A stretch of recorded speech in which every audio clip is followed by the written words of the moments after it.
नमस्कार दोस्तों, जय हिंद। जैसा कि आप लोग जानते हैं कि यूपी बोर्ड की परीक्षाएं आने वाली हैं और जिसके लिए हमने काफ़ी जो इम्पोर्टेंट सवाल हैं कक्षा 10 के लिए भौतिक विज्ञान में उनके लिए हमने काफ़ी मेहनत की और आप लोगों के लिए लाए हैं। तो आप लोग अगर यदि इस सवाल को अच्छे से समझेंगे तो हम कोशिश करते हैं कि आपको समझाने की कोशिश करेंगे और अगर यदि आप समझ आते हैं तो आप अच्छे नंबर ला सकते हैं। तो जैसा कि आप लोग देख रहे हैं कि ये सवाल लिखा हुआ है, इसमें हम लोग देखते हैं कैसे करेंगे इसको।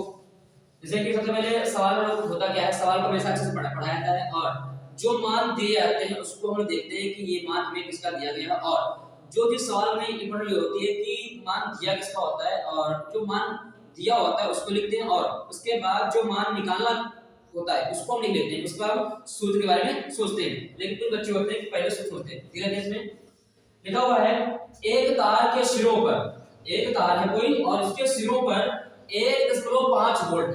देखो दोस्तों, उसमें क्या होता है, जो ये मान लिखा होता है इसके पीछे ही यहाँ पर उस चीज का मात्रा लिखा होता है जिसका ये मान दिया होता है। तो आप लिखते हैं कि 1.5 वोल्ट दिया गया। अब आप लोग सभी लोग जानते हैं कि वोल्ट किस चीज का मतलब होता है, सबको पता है कि वोल्ट विभव का मतलब होता है, जिसे हम V से दर्शाते हैं। तो हम ले सकते हैं कि V बराबर 1.5 वोल्ट।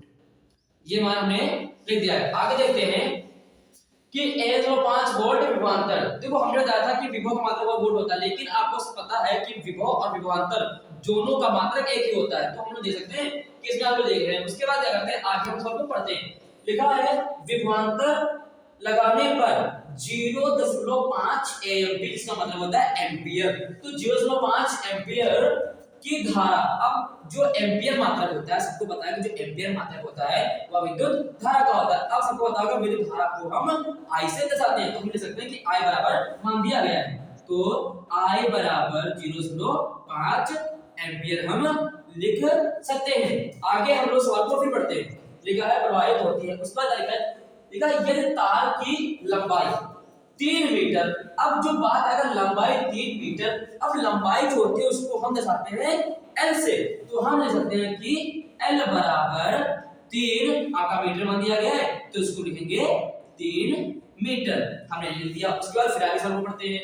फिर देखो लिखा हुआ है कि और अनुप्रस्थ काट 6 गुणे 10⁻⁻6 मीटर स्क्वायर। देखो दोस्तों, होता क्या है, आप लोग जानते हैं कि अनुप्रस्थ जो काट होती है, मान लेते हैं कि आपको ये नहीं पता होता, लेकिन हमको देखना क्या होता है, जो हमने फिर बताया था पहले की जो मात्रक आपका होता है मीटर स्क्वायर। तो आप लोग जानते हैं कि जो मीटर स्क्वायर मात्रक होता है वो आपका होता है क्षेत्रफल का, और क्षेत्रफल को हम कैपिटल ए से दर्शाते हैं। तो हम लिखेंगे कैपिटल ए बराबर कितना मान दिया का 6 गुणे 10⁻⁻6 मीटर स्क्वायर, क्योंकि सबको बताया कि जो क्षेत्रफल का मात्रक होता है वही आपका मीटर स्क्वायर होता है। आगे क्या कह रहे हैं, यदि इसका अनुप्रस्थ काट इतना मान होता है तो कह रहे हैं तो प्रतिरोधकता की गणना कीजिए। देखिए दोस्तों, होता क्या है, बच्चे क्या करते हैं कि प्रतिरोध और प्रतिरोधकता में अंतर नहीं जान पाते, लेकिन आप बताते हैं कि प्रतिरोध जो होता है वो आपका R होता है, इसका मतलब ओम होता है, और जो प्रतिरोधकता होती है उसे हम विशिष्ट प्रतिरोध भी कह सकते हैं, जिसे हम रो से दर्शाते हैं। तो देख लेते हैं आगे लिखेंगे, तो हम लिखेंगे इसको रो से, तो हम लिखेंगे इसको रो, रो बराबर क्वेश्चन मार्क, जिसे हम विशिष्ट प्रतिरोध कहते हैं। अब दोस्तों देखिए, हमने ये सभी मान जो थे हमने एक लिख दिए और हमसे कह रहा है ये मान निकालिए। तो अगर हमें विशिष्ट प्रतिरोध निकालना है तो हम क्या करते हैं, पहले इसका सूत्र लिखते हैं। देखिए हम इसका लिखेंगे तो आपको याद है कि आपका सूत्र होता है रो बराबर R A अपॉन L। तो ये आपके सामने सूत्र है जो विशिष्ट प्रतिरोध होता है। लेकिन हम लोग देखते हैं कि यहाँ पे जो R दिया गया है, यहाँ पर कहीं भी R का मान नहीं आया है। अब दिमाग लगाइए लोग कि यहाँ पर कि A का मान दिया गया और L का मान दिया गया है। यदि हमें R का मान पता हो जाता है तो हम इस सवाल को आसानी से लगा सकते हैं।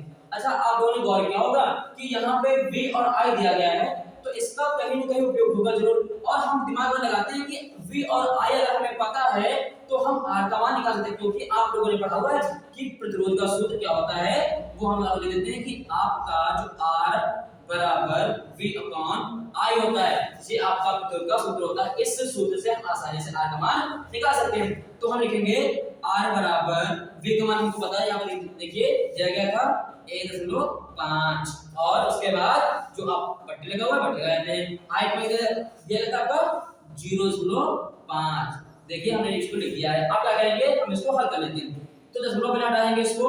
उसके बाद ऊपर आपका बचा हुआ है 15, जो आपका बचा 15 और नीचे बचा हुआ आपका 5। आप क्या करेंगे, इसको हम काट देते हैं तो आपका 5 15 आता है। तो आपका मान R बराबर आ गया है 3 ओम, क्योंकि प्रतिरोध का मात्रक ओम होता है। अब दोस्तों क्या करेंगे, ये वाला उठा के मान हम इसमें रख देंगे तो आपका आ जाएगा। तो आगे देख लेते हैं।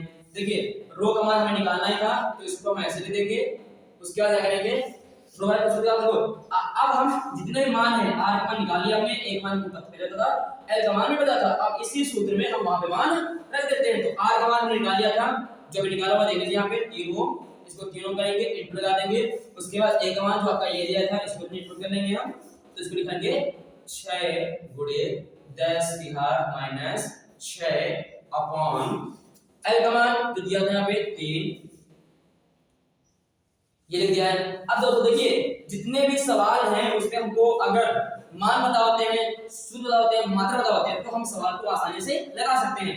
अब इसको देखिए, इसको हमें हल करना है तो हम क्या करेंगे, ये आपका 3 का मान है, इसको काट देंगे, 3 एक कम 3 हो जाता है। तो आप देख सकते हैं जो आपका मान आएगा वो आपका बचा हुआ है 6 गुणे 10 की घात -6। और जो आपका ये होता है जिसे हम विशिष्ट प्रतिरोध भी कहते हैं, इसका मतलब दोस्तों होता है ओम मीटर, जिसका मतलब होता है ओम मीटर। ये देखिए दोस्तों आपका ये आंसर बिल्कुल सही आया हुआ है। ठीक है, आशा करते हैं कि आपको ये सवाल समझ आया होगा। दोस्तों आपको जानकारी बता देते हैं कि जो सवाल होते हैं अगर इनमें हम मात्रक सूत्र को सही रखते आते हैं, स्टेप बाय स्टेप सही करते हैं तो हमारा सवाल कहीं भी गलत नहीं होता है। दोस्तों आप लोग चाहें इसके स्क्रीनशॉट ले सकते हैं।